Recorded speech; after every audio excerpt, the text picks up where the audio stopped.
أعوذ بالله من الشيطان الرجيم. بسم الله الرحمن الرحيم. ألف لام ميم. ذلك الكتاب لا ريب فيه هدى للمتقين الذين يؤمنون بالغيب ويقيمون الصلاة ومما رزقناهم ينفقون والذين يؤمنون بما أنزل إليك وما أنزل من قبلك وبالآخرة هم يوقنون أولئك على هدى من ربهم وأولئك هم المفلحون. إن الذين كفروا سواء عليهم أأنذرتهم أم لم تنذرهم لا يؤمنون. ختم الله على قلوبهم وعلى سمعهم وعلى أبصارهم غشاوة ولهم عذاب عظيم. ومن الناس من يقول آمنا بالله وباليوم الآخر وما هم بمؤمنين يخادعون الله والذين آمنوا وما يخدعون إلا أنفسهم وما يشعرون. في قلوبهم مرض فزادهم الله مرضا ولهم عذاب أليم بما كانوا يكذبون. وإذا قيل لهم لا تفسدوا في الأرض قالوا إنما نحن مصلحون ألا إنهم هم المفسدون ولكن لا يشعرون. وإذا قيل لهم آمنوا كما آمن الناس قالوا أنؤمن كما آمن السفهاء ألا إنهم هم السفهاء ولكن لا يعلمون. وإذا لقوا الذين آمنوا قالوا آمنا وإذا خلوا إلى شياطينهم قالوا إنا معكم إنما نحن مستهزئون. الله يستهزئ بهم ويمدهم في طغيانهم يعمهون.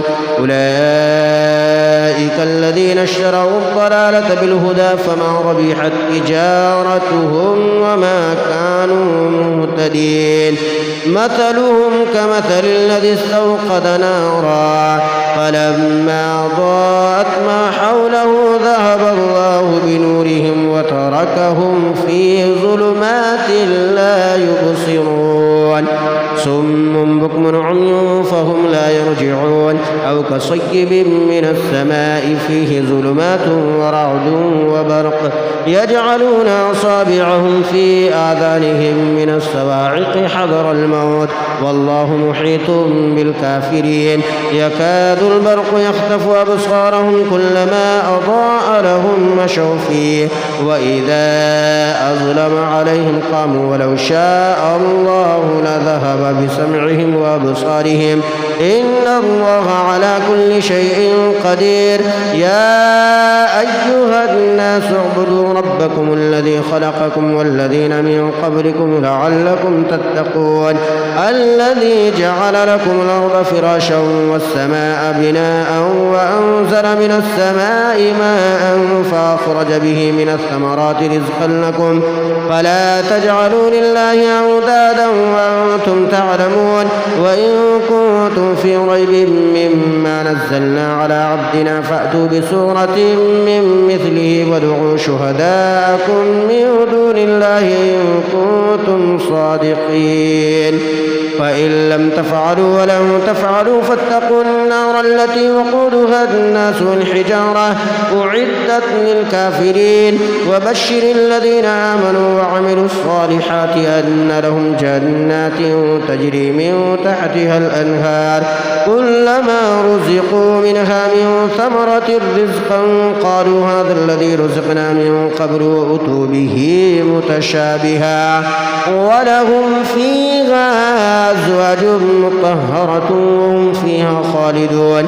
إن الله لا يستحيي أن يضرب مثلا ما بعوضة فما فوقها فأما الذين آمنوا فيعلمون أنه الحق من ربهم. وأما الذين كفروا فيقولون ماذا أراد الله بهذا مثلا يضل به كثيرا ويهدي به كثيرا وما يضل به إلا الفاسقين الذين ينقضون عهد الله من بعد ميثاقه ويقطعون ما أمر الله به أن يوصل ويفسدون في الأرض أولئك هم الخاسرون. كيف تكفرون بالله وكنتم أمواتا فأحياكم ثم يميتكم ثم يحييكم ثم إليه ترجعون. هو الذي خلق لكم ما في الأرض جميعا ثم استوى إلى السماء فسواهن 7 سماوات وهو بكل شيء عليم. وإذ قال ربك للملائكة إني جاعل في الأرض خليفة قالوا أتجعل فيها من يفسد فيها ويسفك الدماء ونحن نسبح بحمدك ونقدس لك قال إني أعلم ما لا تعلمون. وعلم آدم الأسماء كلها ثم عرضهم على الملائكة فقال أنبئوني بأسماء هؤلاء إن كنتم صادقين. قالوا سبحانك لا علم لنا إلا ما علمتنا إنك أنت العليم الحكيم. قال يا آدم أنبئهم بأسمائهم فلما أنبأهم بأسمائهم قال ألم أقل لكم إني أعلم غيب السماوات والأرض وأعلم ما تبدون وما كنتم تكتمون.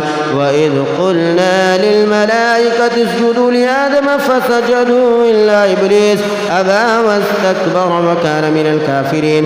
وقلنا يا آدم اسكن أنت وزوجك الجنة وكلا منها رغدا حيث شئتما ولا تقربا هذه الشجرة فتكونا من الظالمين. فأزلهما الشيطان عنها فأخرجهما مما كانا فيه وقلنا اهبطوا بعضكم لبعض عدو ولكم في الأرض مستقر ومتاع إلى حين. فتلقى آدم من ربه كلمات فتاب عليه إنه هو التواب الرحيم. قلنا اهبطوا منها جميعا فإما يأتينكم مني هدى فمن تبع هداي فلا خوف عليهم ولا هم يحزنون. والذين كفروا وكذبوا بآياتنا أولئك أصحاب النار هم فيها خالدون. يا بني إسرائيل اذكروا نعمتي التي أنعمت عليكم وأوفوا بعهدي أوف بعهدكم وإياي فارهبون. وآمنوا بما أنزلت مصدقا لما معكم ولا تكونوا أول كافر به ولا تشتروا بآياتي ثمنا قليلا وإياي فاتقون. ولا تلبسوا الحق بالباطل وتكتموا الحق وأنتم تعلمون.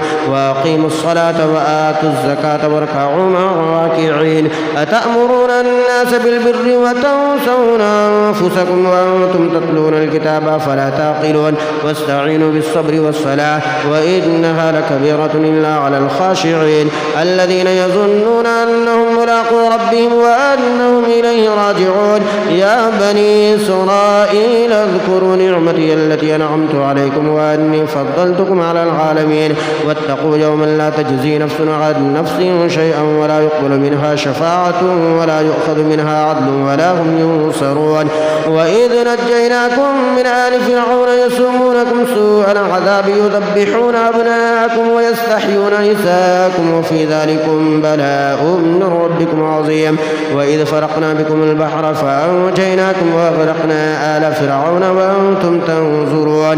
وإذ واعدنا موسى 40 ليلة ثم اتخذتم العجل من بعده وأنتم ظالمون ثم عفونا عنكم من بعد ذلك لعلكم تشكرون. وإذ آتينا موسى الكتاب والفرقان لعلكم تهتدون. وإذ قال موسى لقومه يا قوم إنكم ظلمتم أنفسكم باتخاذكم العجل فتوبوا إلى بارئكم فاقتلوا أنفسكم ذلكم خير لكم عند بارئكم فتاب عليكم إنه هو التواب الرحيم. وإذ قلتم يا موسى لن نؤمن لك حتى نرى الله جهرة فأخذتكم الصاعقة وأنتم تنظرون ثم بعثناكم من بعد موتكم لعلكم تشكرون. وظللنا عليكم الغمام وأنزلنا عليكم المن والسلوى كلوا من طيبات الطيبات ما رزقناكم وما ظلمونا ولكن كانوا أنفسهم يظلمون. وإذ قلنا ادخلوا هذه القرية فكلوا منها حيث شئتم رغدا وادخلوا الباب سجدا وقولوا حتة نغفر لكم خطاياكم وسنزيد المحسنين. فبدل الذين ظلموا قولا غير الذي قيل لهم فأنزلنا على الذين ظلموا رجزا من السماء بما كانوا يفسقون. وإذ استسقى موسى لقومه فقلنا اضرب بعصاك الحجر فانفجرت منه 12 عينا قد علم كل أناس مشربهم كلوا واشربوا من رزق الله ولا تعثوا في الأرض مفسدين. وإذ قلتم يا موسى لن نصبر على طعام واحد فادع لنا ربك يخرج لنا مما تنبت الأرض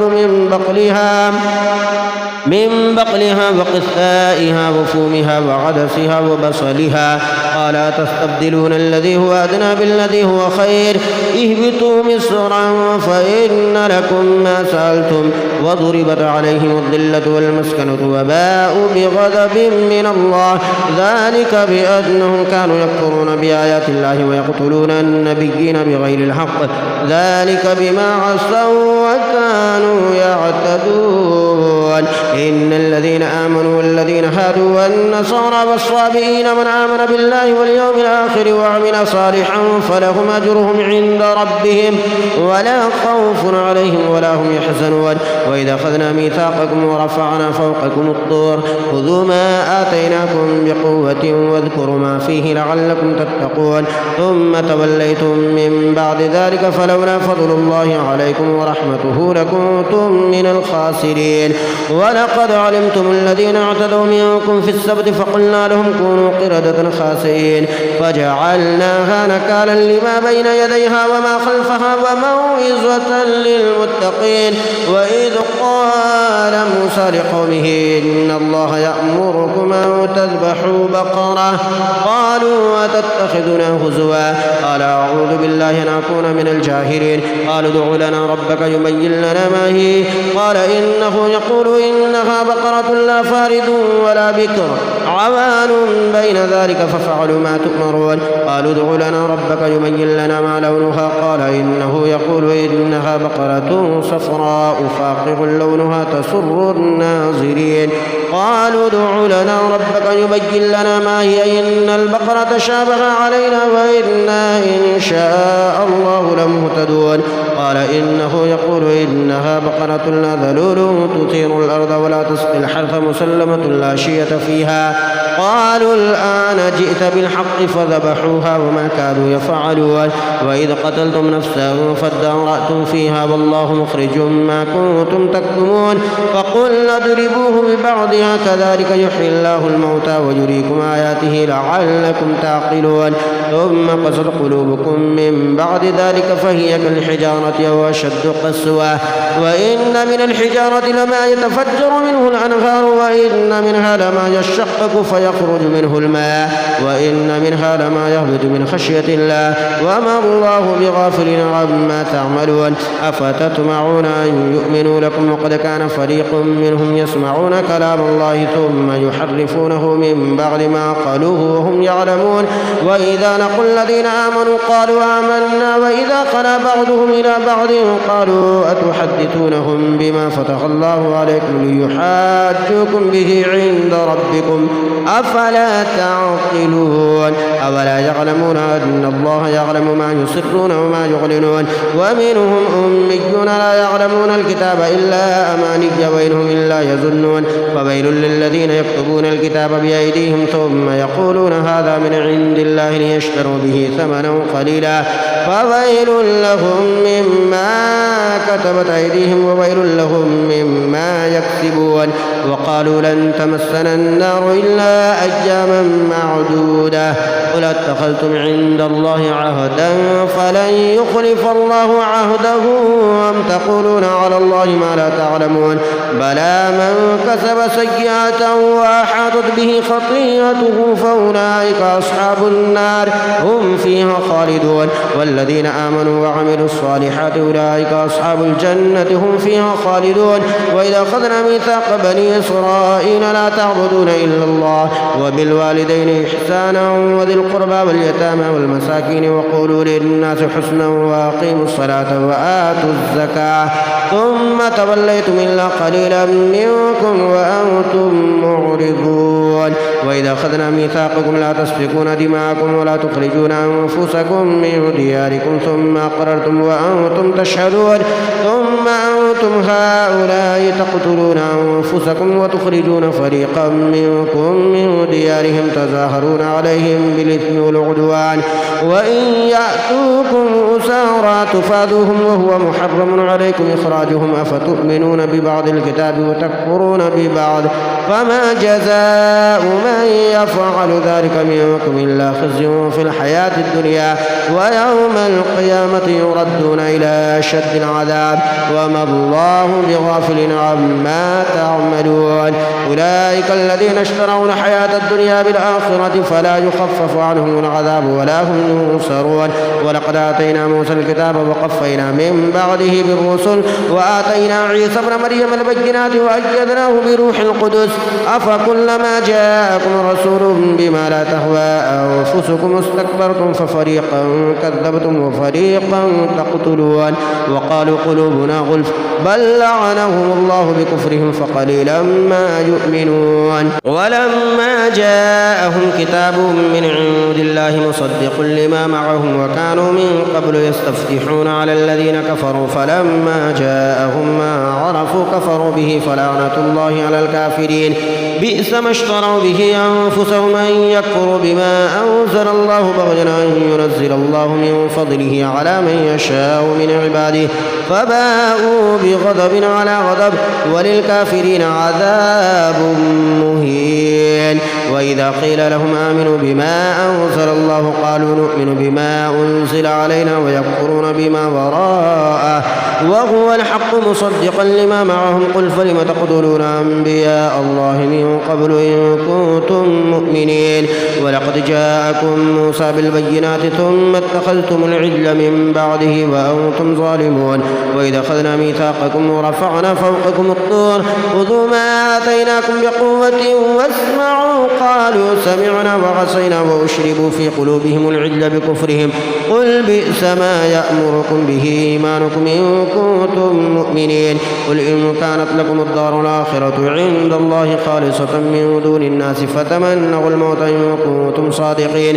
ولن يتمنوا أبدا بما قدمت أيديهم والله عليم بالظالمين ولتجدنهم أحرص الناس على حياة ومن الذين أشركوا يود أحدهم لو يعمر 1000 سنة وما هو بمزحزحه من العذاب أن يعمر والله بصير بما يعملون قل من كان عدوا لجبريل فإنه نزله على قلبك بإذن الله مصدقا لما بين يديه وهدى وبشرى للمؤمنين من كان عدوا لله وملائكته ورسله وجبريل وميكال فإن الله عدو للكافرين ولقد أنزلنا إليك آيات بينات وما يكفر بها إلا الفاسقون أو كلما عاهدوا عهدا نبذه فريق منهم بل أكثرهم لا يؤمنون ولما جاءهم رسول من عند الله مصدق لما معهم نبذ فريق من الذين أوتوا الكتاب كتاب الله وراء ظهورهم كأنهم لا يعلمون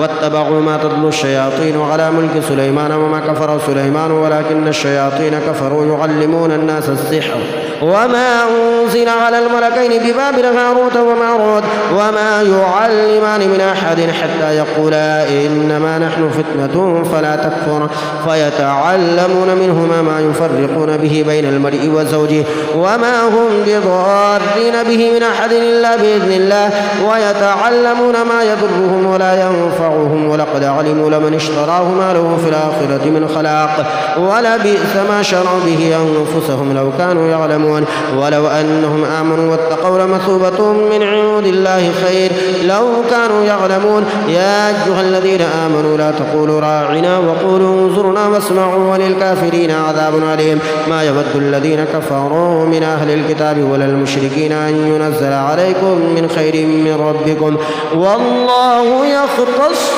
برحمته من يشاء والله ذو الفضل العظيم ما ننسخ من آية أو ننسها نأتي بخير منها أو مثلها ألم تعلم أن الله على كل شيء قدير ألم تعلم أن الله له ملك السماوات والأرض وما لكم من دون الله من ولي ولا نصير أم تريدون أن تسألوا رسولكم كما سئل موسى من قبل ومن يتبدل الكفر بالإيمان فقد ضل سواء السبيل ود كثير من أهل الكتاب لو يردونكم من بعد إيمانكم كفارا حسدا من عند أنفسهم من بعد ما تبين لهم الحق فاعفوا واصفحوا حتى يأتي الله بأمره إن الله على كل شيء قدير وأقيموا الصلاة وآتوا الزكاة وما تقدموا لأنفسكم من خير تجدوه عند الله إن الله بما تعملون بصير وقالوا لن يدخل الجنة إلا من كان هودا أو نصارى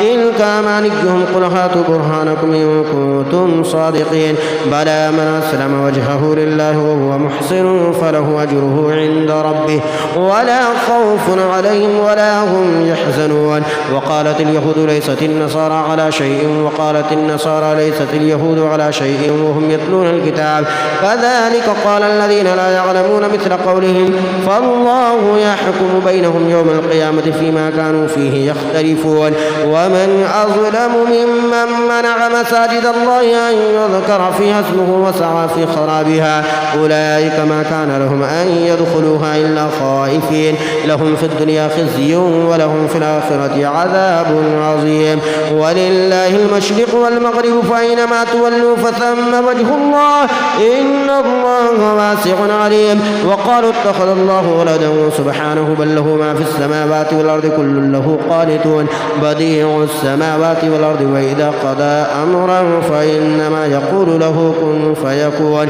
وقال الذين لا يعلمون لولا يكلمنا الله أو تأتينا آية كذلك قال الذين من قبلهم مثل قولهم تشابهت قلوبهم قد بينا الآيات لقوم يوقنون إنا أرسلناك بالحق بشيرا ونذيرا ولا تسأل عن أصحاب الجحيم ولن ترضى عنك اليهود ولا النصارى حتى تتبع ملتهم قل إن هدى الله هو الهدى ولئن اتبعت أهواءهم بعد الذي جاءك من العلم ما لك من الله من ولي ولا نصير الذين آتيناهم الكتاب يتلونه حق تلاوته أولئك يؤمنون به ومن يكفر به فأولئك هم الخاسرون يا بني إسرائيل اذكروا نعمتي التي أنعمت عليكم وأني فضلتكم على العالمين واتقوا يوما لا تجزي نفس عن نفس شيئا ولا يقبل منها عدل ولا تنفعها شفاعة ولا هم ينصرون وإذ ابتلى إبراهيم ربه بكلمات فأتمهن قال إني جاعلك للناس إماما قال ومن ذريتي قال لا ينال عهد الظالمين وإذ جعلنا البيت مثابة للناس وأمنا واتخذوا من مقام إبراهيم مصلى وعهدنا إلى إبراهيم وإسماعيل أن طهرا بيتي للطائفين والعاكفين والركع السجود وإذ قال إبراهيم رب اجعل هذا بلدا آمنا وارزق أهله من الثمرات من آمن منهم بالله واليوم الآخر قال ومن كفر فأمتعه قليلا ثم أضطره إلى عذاب النار وبئس المصير وإذ يرفع إبراهيم القواعد من البيت وإسماعيل ربنا تقبل منا إنك إنك أنت السميع العليم ربنا واجعلنا مسلمين لك ومن ذريتنا أمة مسلمة لك وأرنا مناسكنا وتب علينا إنك أنت التواب الرحيم ربنا وابعث فيهم رسولا منهم يتلو عليهم آياتك ويعلمهم الكتاب والحكمة ويزكيهم إنك أنت العزيز الحكيم ومن يرغب عن ملة إبراهيم إلا من سفه نفسه ولقد اصطفيناه في الدنيا وإنه في الآخرة لمن الصالحين إذ قال له ربه أسلم قال أسلمت لرب العالمين ووصى بها إبراهيم بنيه ويعقوب يا بني إن الله اصطفى لكم الدين فلا تموتن إلا وأنتم مسلمون أم كنتم شهداء إذ حضر يعقوب الموت إذ قال لبنيه ما تعبدون من بعدي قالوا نعبد إلهك وإله آبائك إبراهيم وإسماعيل وإسحاق إلها واحدا ونحن له مسلمون تلك أمة قد خلت لها ما كسبت ولكم ما كسبتم ولا تسألون عما كانوا يعملون وقالوا كونوا هودا أو نصارى تهتدوا قل بل ملة إبراهيم حنيفا وما كان من المشركين قولوا آمنا بالله وما أنزل إلينا وما أنزل إلى إبراهيم وإسماعيل وإسحاق ويعقوب والأسباط وما أوتي موسى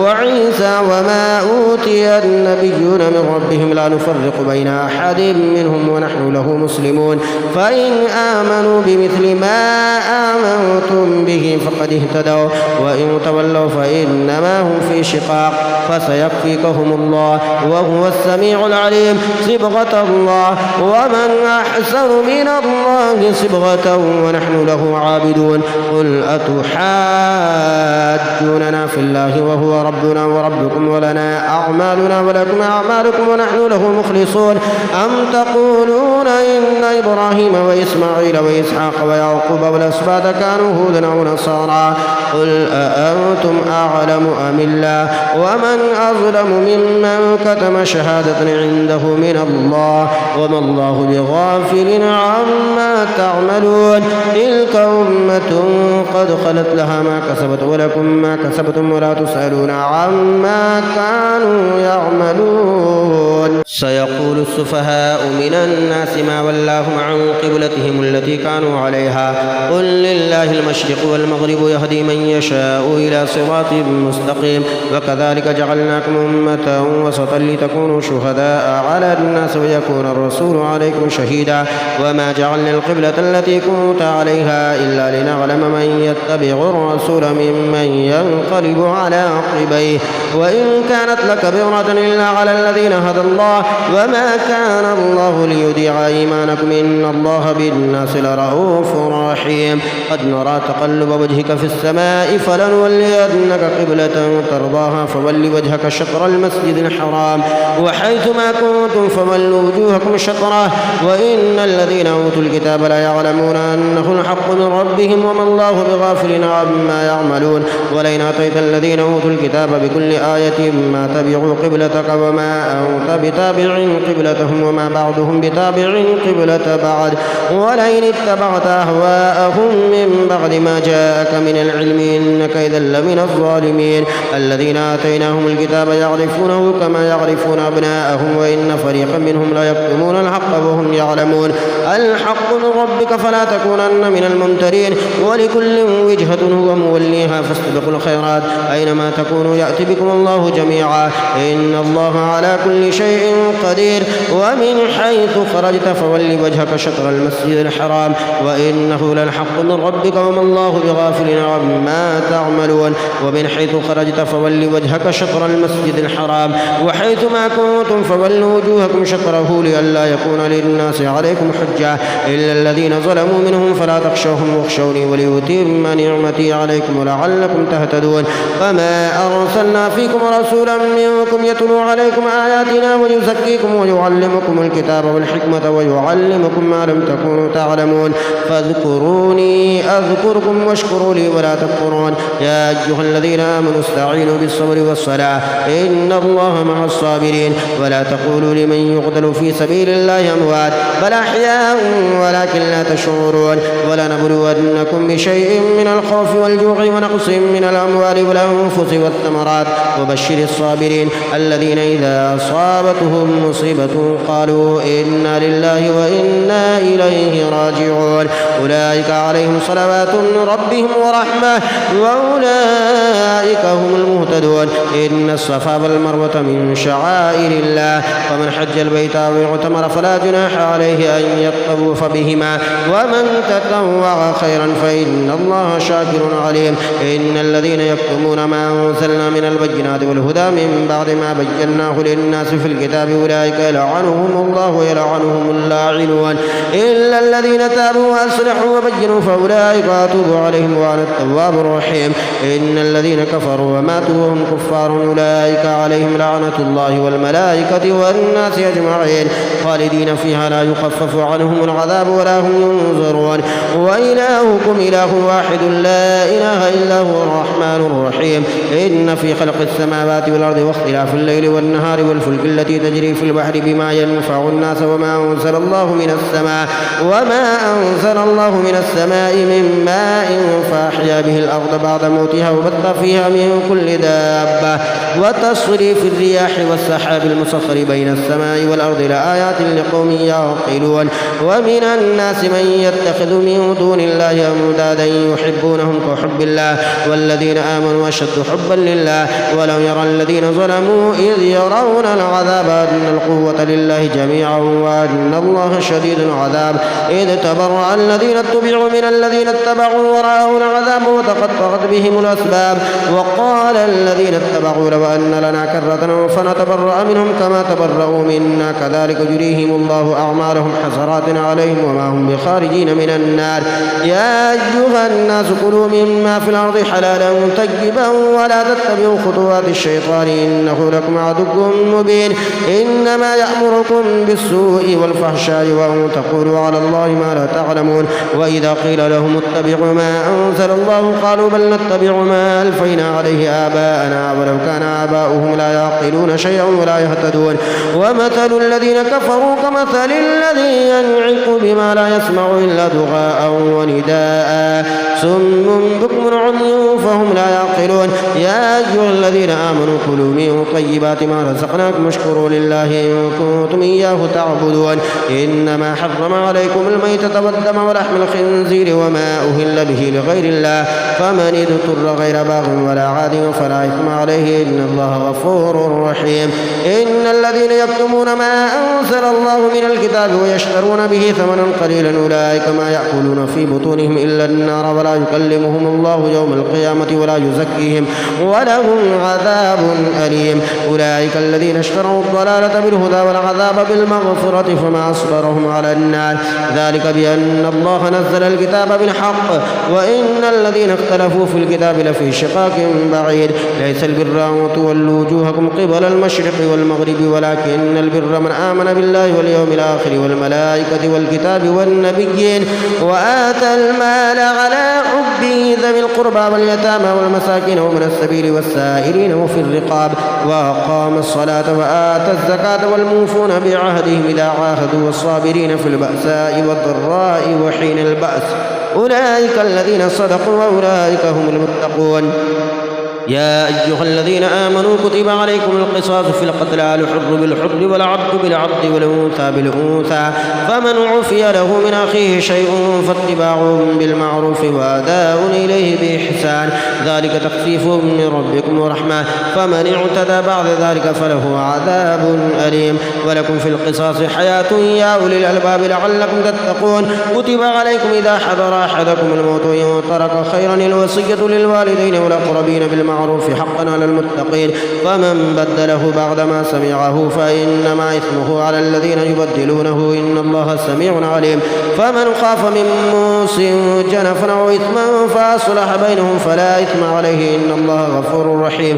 يا أيها الذين آمنوا كتب عليكم الصيام كما كتب على الذين من قبلكم لعلكم تتقون أياما معدودات فمن كان منكم مريضا أو على سفر فعدة من أيام أخر وعلى الذين يطيقونه فدية طعام مسكين فمن تطوع خيرا فهو خير له أو تصوموا خير لكم إن كنتم تعلمون.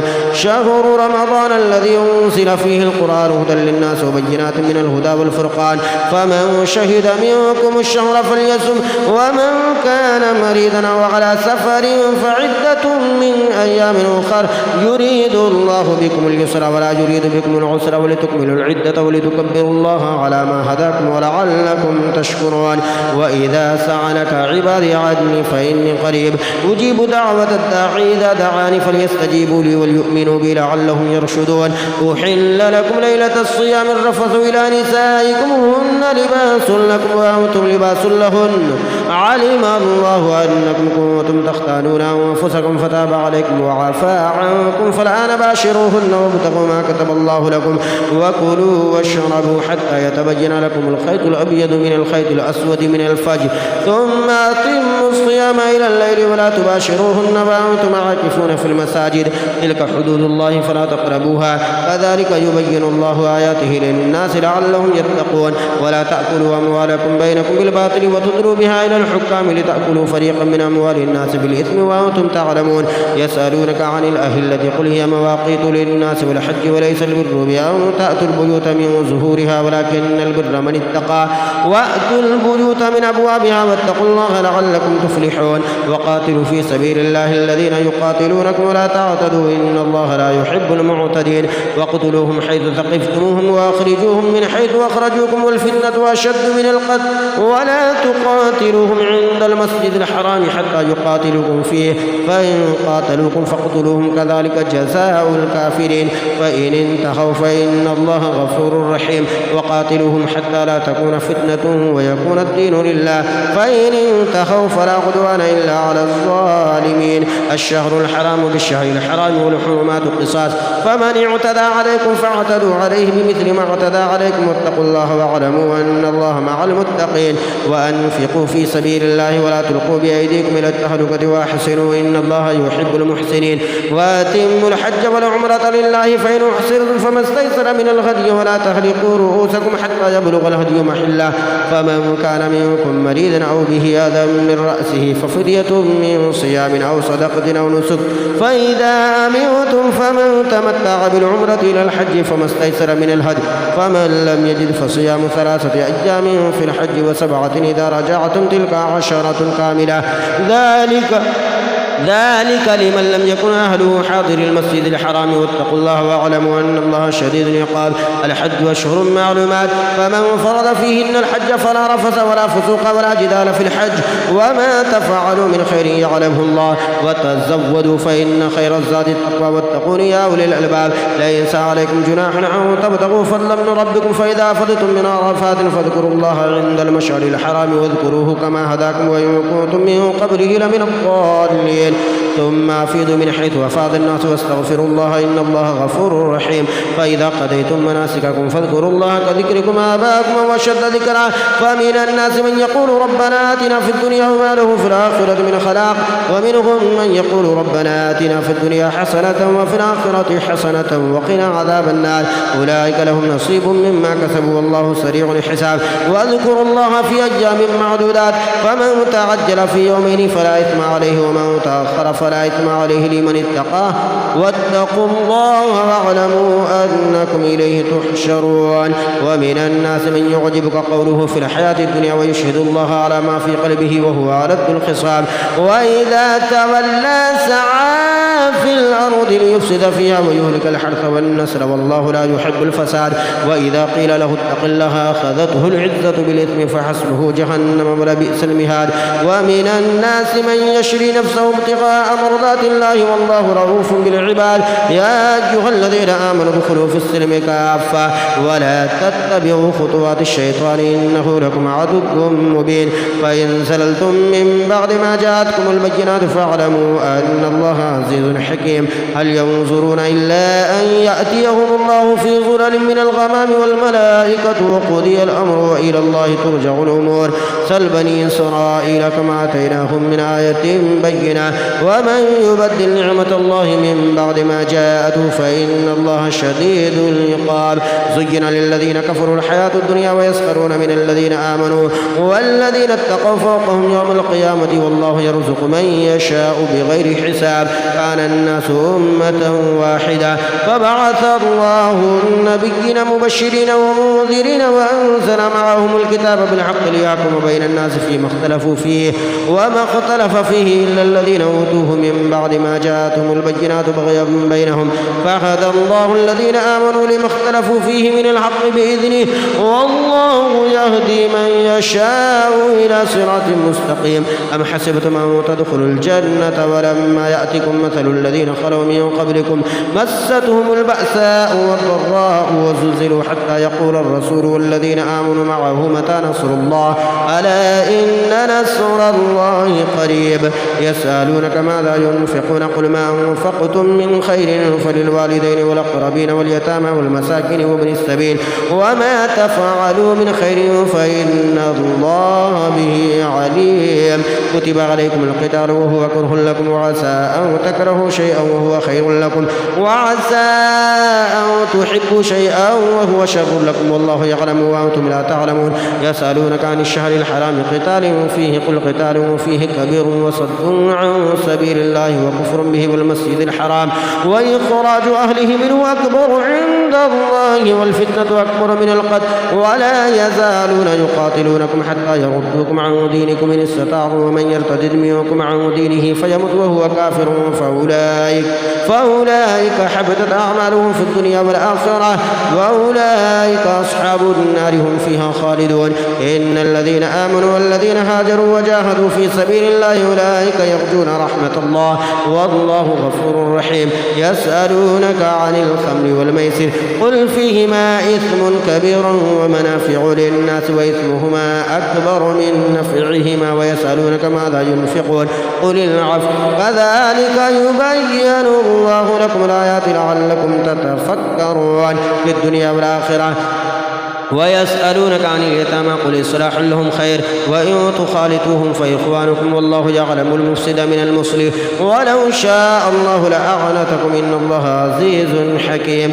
ولا تنكحوا المشركات حتى يؤمن ولأمة مؤمنة خير من مشركة ولو أعجبتكم ولا تنكحوا المشركين حتى يؤمنوا ولعبد مؤمن خير من مشرك ولو أعجبكم أولئك يدعون إلى النار والله يدعو إلى الجنة والمغفرة بإذنه ويبين آياته للناس لعلهم يتذكرون. ويسألونك عن المحيض قل هو أذى فاعتزلوا النساء في المحيض ولا تقربوهن حتى يطهرن فإذا تطهرن فأتوهن من حيث أمركم الله إن الله يحب التوابين ويحب المتطهرين. نساؤكم حرث لكم فأتوا حرثكم أن شئتم وقدموا لأنفسكم واتقوا الله واعلموا أنكم ملاقوه.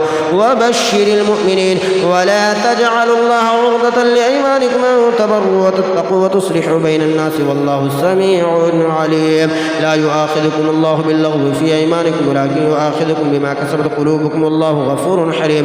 للذين يؤلون من نسائهم تربص 4 أشهر فإن فاءوا فإن الله غفور رحيم وإن عزموا الطلاق فإن الله سميع عليم. والمطلقات يتربصن بأنفسهن 3 قروء ولا يحل لهن أن يكتمن ما خلق الله في أرحامهن إن كن يؤمن بالله واليوم الآخر وبعولتهن أحق بردهن في ذلك إن أرادوا إصلاحا ولهن مثل الذي عليهن بالمعروف وللرجال عليهن درجة والله عزيز حكيم. الطلاق 2 فإمساك بمعروف أو تسريح بإحسان ولا يحل لكم أن تأخذوا مما آتيتموهن شيئا إلا أن يخافا ألا يقيما حدود الله فإن خفتم ألا يقيما حدود الله فلا جناح عليهما فيما افتدت به تلك حدود الله فلا تعتدوها ومن يتعد حدود الله فأولئك فأولئك هم الظالمون.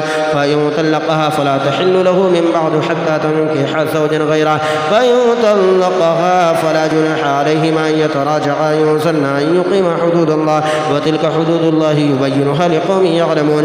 وإذا طلقتم النساء فبلغن أجلهن فأمسكوهن بمعروف أو سرحوهن بمعروف، ولا تمسكوهن ضرارا لتعتدوا، ومن يفعل ذلك فقد ظلم نفسه. ولا تتخذوا آيات الله هزوا واذكروا نعمة الله عليكم وما أنزل عليكم من الكتاب والحكمة يعظكم به، واتقوا الله واعلموا أن الله بكل شيء عليم. وإذا طلقتم النساء فبلغن أجلهن فلا تعضلوهن أن ينكحن أزواجهن إذا تراضوا بينهم بالمعروف، ذلك يوعظ به من كان منكم يؤمن بالله واليوم الآخر، ذلكم أزكى لكم وأطهر، والله يعلم وأنتم لا تعلمون. والوالدات يرضعن أولادهن حولين كاملين لمن أراد أن يتم الرضاعة، وعلى المولود له رزقهن وكسوتهن بالمعروف، لا تكلف نفس إلا وسعها، لا تضار والدة بولدها ولا مولود له بولده، وعلى الوارث مثل ذلك فإن أراد فصالا عن تراض منهما وتشاور فلا جناح عليهما. وإن أردتم أن تسترضعوا أولادكم فلا جناح عليكم إذا سلمتم ما آتيتم بالمعروف، واتقوا الله واعلموا أن الله بما تعملون بصير. والذين يتوفون منكم ويذرون أزواجا يتربصن بأنفسهن 4 أشهر وعشرا، وإذا بلغن أجلهن فلا جناح عليكم فيما فعلن في أنفسهن بالمعروف، والله بما تعملون خبير. ولا جناح عليكم فيما عرضتم به من خطبة النساء أو أكنتم في أنفسكم، علم الله أنكم ستذكرونهن ولكن لا تواعدوهن سرا إلا أن تقولوا قولا معروفا، ولا تعزموا عقدة النكاح حتى يبلغ الكتاب أجله، واعلموا أن الله يعلم ما في أنفسكم فاحذروه، واعلموا أن الله غفور حليم. لا جناح عليكم إن طلقتم النساء ما لم تمسوهن وتفردوا لهن فريدا، ومتعوهن على الموسع قدره وعلى المقدر قدره متاعا بالمعروف حقا على المحسنين. وإن طلقتموهن من قبل أن تمسوهن وقد فرضتم لهن فريدة فنصف ما فرضتم إلا أن يعفون أو يعفو الذي بيده عقدة النكاح، وأن تعفوا أقرب للتقوى، ولا تنسوا الفضل بينكم إن الله بما تعملون بصير. حافظوا على الصلوات والصلاة الوسطى وقوموا لله قانتين، فإن خفتم فرجالا أو ركبانا فإذا أمنتم فاذكروا الله كما علمكم ما لم تكونوا تعلمون. والذين يتوفون منكم ويذرون أزواجا وصية لأزواجهم متاعا إلى الحول غير إخراج، فإن خرجن فلا جناح عليكم فيما فعلن في أنفسهن من معروف، والله عزيز حكيم. وللمطلقات متاع بالمعروف حقا على المتقين، كذلك يبين الله لكم آياته لعلكم تعقلون. ألم تر إلى الذين خرجوا من ديارهم وهم ألوف حذر الموت فقال لهم الله موتوا ثم أحياهم إن الله لذو فضل على الناس ولكن أكثر الناس لا يشكرون. وقاتلوا في سبيل الله واعلموا أن الله سميع عليم. من ذا الذي يقرض الله قرضا حسنا فيضاعفه له أضعافا كثيرا، والله يقبض ويبسط وإليه ترجعون. ألم تر إلى الملأ من بني إسرائيل من بعد موسى إذ قالوا لنبي لهم ابعث لنا ملكا نقاتل في سبيل الله، قال هل عسيتم إن كتب عليكم القتال ولا تقاتلوا؟ قالوا ما لنا ألا نقاتل في سبيل الله وقد أخرجنا من ديارنا وأبنائنا، فلما كتب عليهم القتال تولوا إلا قليلا منهم والله عليم بالظالمين. وقال لهم نبيهم إن الله قد بعث لكم طالوت ملكا، قالوا أنى يكون له الملك علينا ونحن أحق بالملك منه ولم يؤت ساعة من المال، قال إن الله اصطفاه عليكم وزاده بسطة في العلم والجسم، والله يؤتي ملكه من يشاء والله واسع عليم. وقال لهم نبيهم إن آية ملكه أن يأتيكم التابوت فيه سكينة من ربكم وبقية مما ترك آل موسى وآل هارون تحمله الملائكة إن في ذلك لآية لكم إن كنتم مؤمنين. فلما فصل طالوت بالجنود قال إن الله مبتليكم من نهر فمن شرب منه فليس مني ومن لم يطعمه فإنه مني إلا من اغترف غرفة بيده فشربوا منه إلا قليلا منهم. فلما جاوزه هو والذين آمنوا معه قالوا لا طاقة لنا اليوم بجالوت وجنوده قال الذين يظنون أنهم ملاقو الله كم من فئة قليلة غلبت فئة كثيرة بإذن الله والله مع الصابرين. ولما برزوا لجالوت وجنوده قالوا ربنا أفرغ علينا صبرا وثبت أقدامنا وانصرنا على القوم الكافرين فهزموهم بإذن الله. وقتل داود جالوت وآتاه الله الملك والحكمة وعلمه مما يشاء ولولا دفع الله الناس بعضهم ببعض لفسدت الأرض ولكن الله ذو فضل على العالمين. تلك آيات الله نتلوها عليك بالحق وإنك لمن المرسلين. تلك الرسل فضلنا بعضهم على بعض منهم من كلم الله ورفع بعضهم درجات وآتينا عيسى ابن مريم البينات وأيدناه بروح القدس ولو شاء الله ما اقتتل الذين من بعدهم من بعد ما جاءتهم البينات ولكن اختلفوا فمنهم من آمن ومنهم من كفر ولو شاء الله ما اقتتلوا ولكن الله يفعل ما يريد. يا أيها الذين آمنوا أنفقوا مما رزقناكم من قبل أن يأتي يوم لا بيع فيه ولا خلة ولا شفاعة والكافرون هم الظالمون.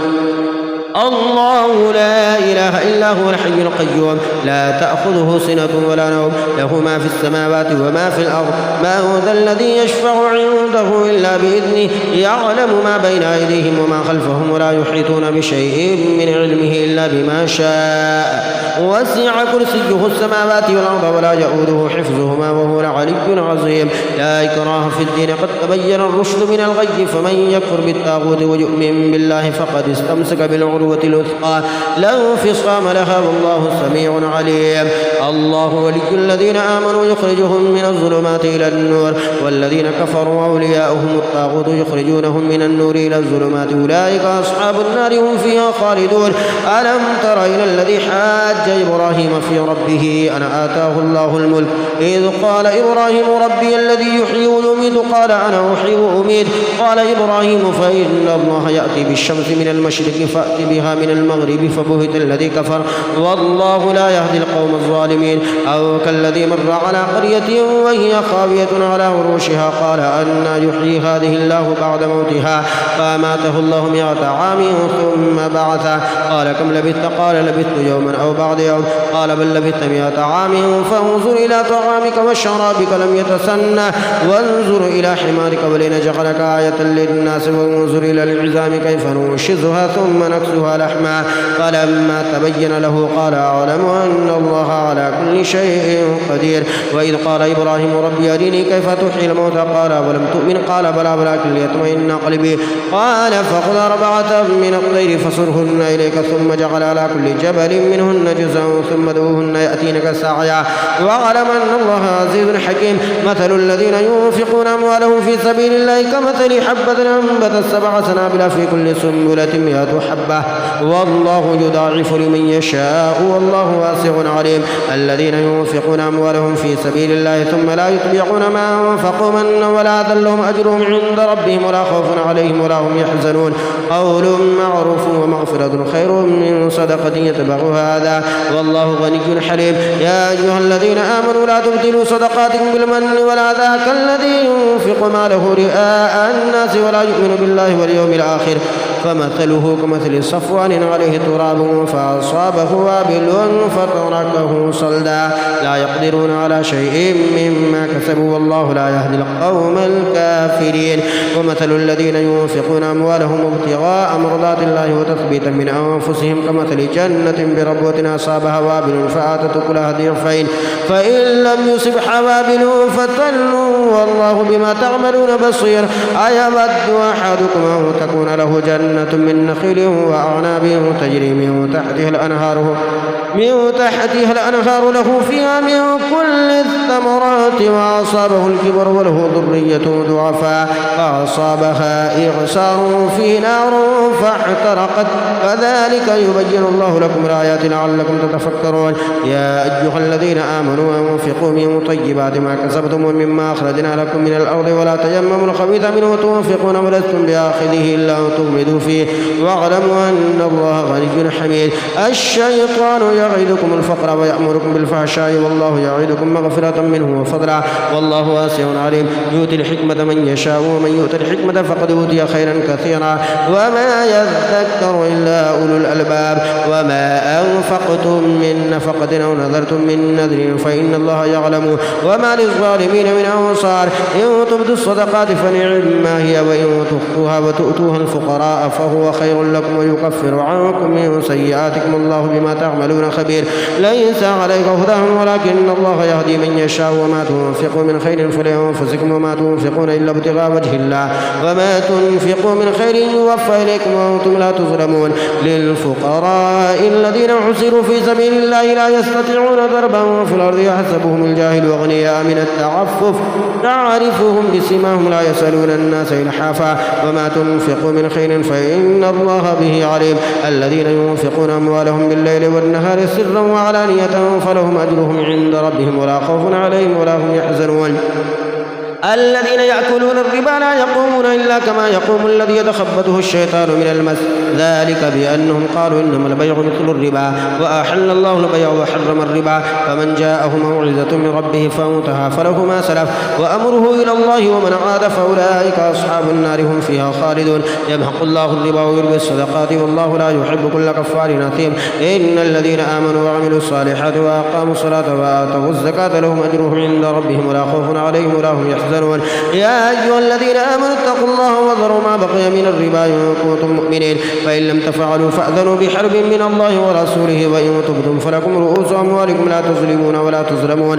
وإن كان ذو عسرة فنظرة إلى ميسرة وأن تصدقوا خير لكم إن كنتم تعلمون. واتقوا يوما ترجعون فيه إلى الله ثم توفى كل نفس ما كسبت وهم لا يظلمون.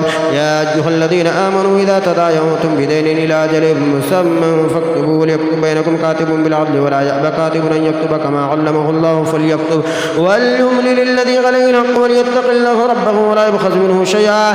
فإن كان الذي عليه الحق سفيا أو ضعيفا أو لا يستطيع أن يمله فليملل وليه بالعدل واستشهدوا شهيدين من رجالكم فإن لم يكونا رجلين فرجل وامرأتان ممن ترضون من الشهداء أن تضل إحداهما فتذكر إحداهما الأخرى ولا يأبى الشهداء إذا ما دعوا ولا تستعبوا أن تكتبوه صغيرا أو كبيرا إلى أجله ذلكم أقسط عند الله وأقوم للشهادة وأدنى ألا ترتابوا إلا أن تكون تجارة حاضرة تديرونها بينكم فليس عليكم جناح ألا تكتبوها وأشهدوا إذا تبايعتم ولا يضار كاتب ولا شهيد وإن تفعلوا فإنه فسوق بكم واتقوا الله ويعلمكم الله والله بكل شيء عليم.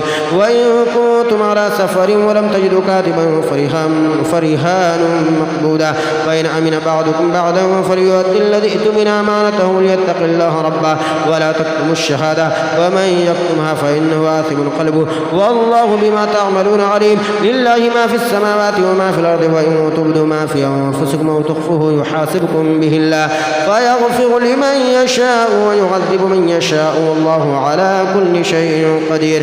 آمن الرسول بما أنزل إليه من ربه والمؤمنون كل آمن بالله وملائكته وكتبه ورسله لا نفرق بين أحد من رسله وقالوا سمعنا وأطعنا غفرانك ربنا وإليك المصير. لا يكلف الله نفسا إلا وسعها لها ما كسبت وعليها ما اكتسبت ربنا لا تؤاخذنا إن نسينا أو أخطأنا ربنا ولا تحمل علينا إصرا كما حملته على الذين من قبلنا ربنا ولا تحملنا ما لا طاقة لنا به واعف عنا واغفر لنا وارحمنا أنت مولانا فانصرنا على القوم الكافرين.